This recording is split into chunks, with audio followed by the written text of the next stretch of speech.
Do you remember being a kid in school and dreading the boring lesson you were about to be forced to endure, only to have your spirits lifted when the teacher unexpectedly wheeled in a TV and started fumbling around with a VHS player? That sense of boredom to delight experience, which was then heightened when the flickering static on the screen gave way to a recognizable Hollywood logo, and you realized it wasn't a stuffy educational video you were about to watch, but an actual real film. Obviously, you knew it wasn't going to be anything really good, like The Simpsons or James Bond, but at least you knew it was going to be something made by competent filmmakers, featuring professional actors, and would at the very least resemble genuine entertainment. Well, if you're looking to relive that very specific nostalgic excitement, then boy have I got a film for you. But if you're expecting to be entertained by the latest summer blockbuster from a director best known for his thrilling superhero sci-fi and mystery films,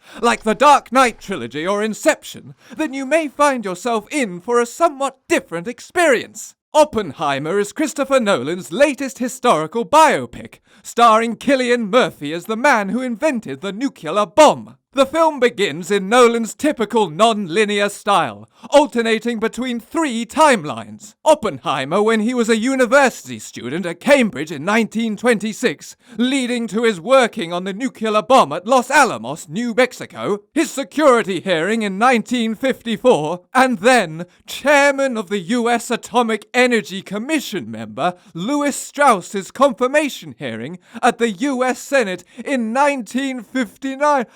Oh,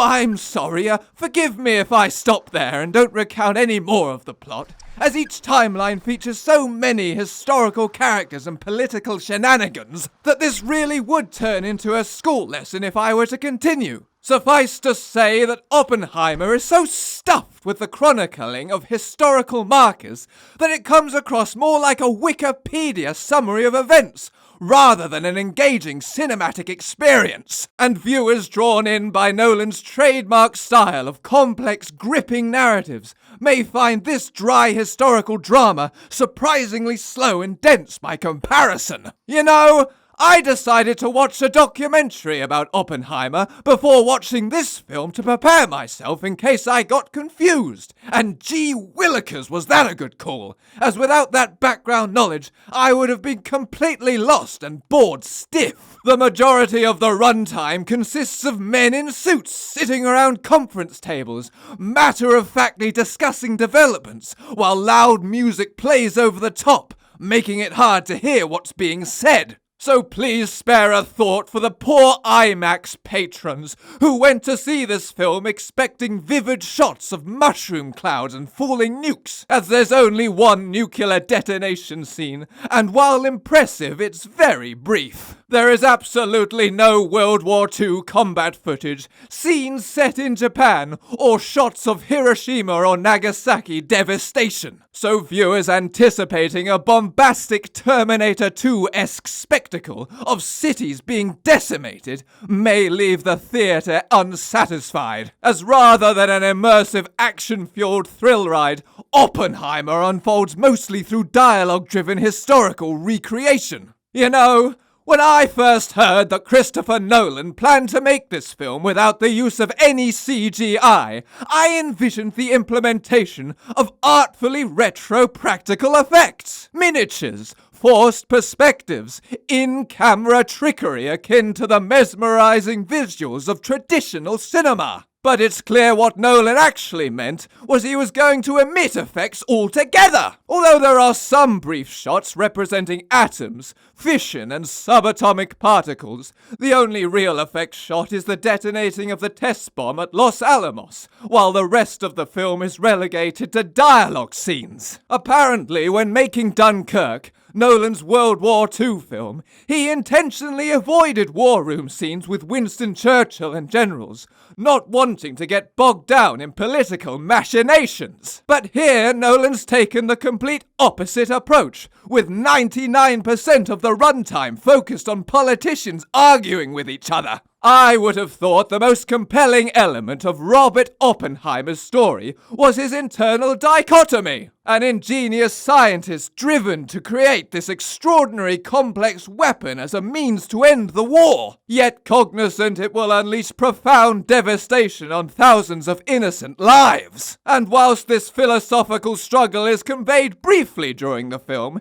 it hardly goes far enough. Surely a man's complex inner turmoil in birthing the most monumental weapon of mass destruction deserves more screen time than the minutiae of his political affiliations. I was anticipating probing the mind that could conceive such morally monstrous power, but Nolan opts for political nitpicking over a meaningful dive into Oppenheimer's twisted conscience. These detailed historical hearings certainly have factual relevance, but vividly bringing to life the grandeur and horror of nuclear fire would have provided the visceral emotional lens to truly appreciate the significance of Oppenheimer's Faustian feat. His inner demons deserve center stage, not relegated to checkboxes on a timeline. The documentary I watched, integrating raw footage and Japanese survivor testimony, proved far more impactful at humanizing the moral quagmire, whereas this film's detached approach lacks an emotional core, with only fleeting scenes of Oppenheimer's guilt, before shifting to dispassionate bureaucratic infighting. Interesting history, perhaps, but not compelling or emotional drama. By avoiding graphic depictions of the bombings and failing to delve more profoundly into Oppenheimer's psyche, the narrative comes off as an intellectual but bloodless exercise. I remember a film called Pierpoint about the last hangman in Britain, which was far more effective in portraying the protagonist's inner turmoil, using dream sequences to vividly depict the executioner's guilty psyche, whereas Oppenheimer only hints at the man's anguish through sparse symbolic moments. And while these moments were effective, they were brief flashes that felt more like token acknowledgements, lacking commitment to fully rendering Oppenheimer's devastation. The documentary revealed Oppenheimer reveled in the fame, yet privately loathed himself for the suffering he caused. Seeing raw footage and survivors' testimonies in the documentary made Oppenheimer's inner desolation palpably real. But this film's detached approach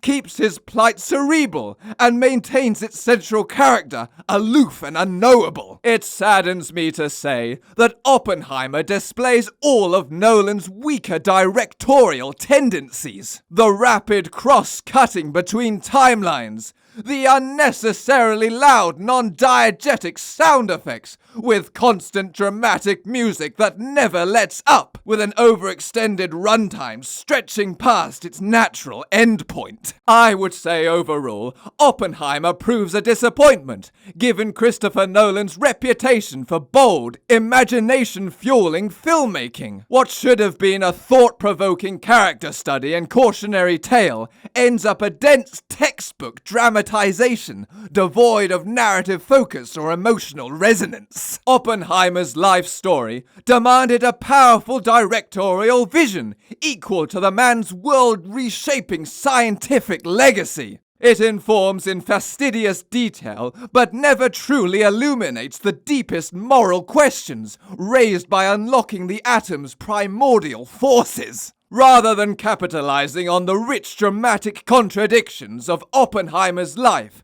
to deliver a vivid cautionary tale, Nolan buries it under an avalanche of recondite details and obscure political machinations. The film fails to establish an emotional linchpin amidst the fragmentary, non-linear structure, leaving Oppenheimer opaque as characters around him crop up and then disappear again. We perceive the historical dots, yet remain distanced from the man himself. A tighter focus just on Oppenheimer and his fraught development of the bomb would have delivered more narrative potency. The array of messy subplots around his politics, trials, and romantic affairs diffused the core moral drama of destroying cities in a flash. This sprawling approach makes Oppenheimer feel more like a cluttered history textbook than an intimate human chronicle. Though honorable in intent, Oppenheimer's studious avoidance of sentiment or showmanship mires it in academic dullness. Nolan fails to harness his skills to excavate the haunted conscience and rich inner conflicts of a brilliant mind who unleashed forces beyond his control. The result does scholarly due diligence, but neglects dramatic necessity. It omits the universality that could have magnified Oppenheimer's legacy into a transcendent warning for the nuclear age. Ultimately, Oppenheimer's fate seems that of an ambitious failure, laudable in its aims to rigorously humanize a seminal figure, but misguided in its indifferent execution. For the story that profoundly reshaped global civilization, Nolan's detached approach deprives the narrative of resonant urgency. It enlightens without ever truly stirring our souls, as this castaway mourns a master filmmaker falling short of his talents by trading emotion for education.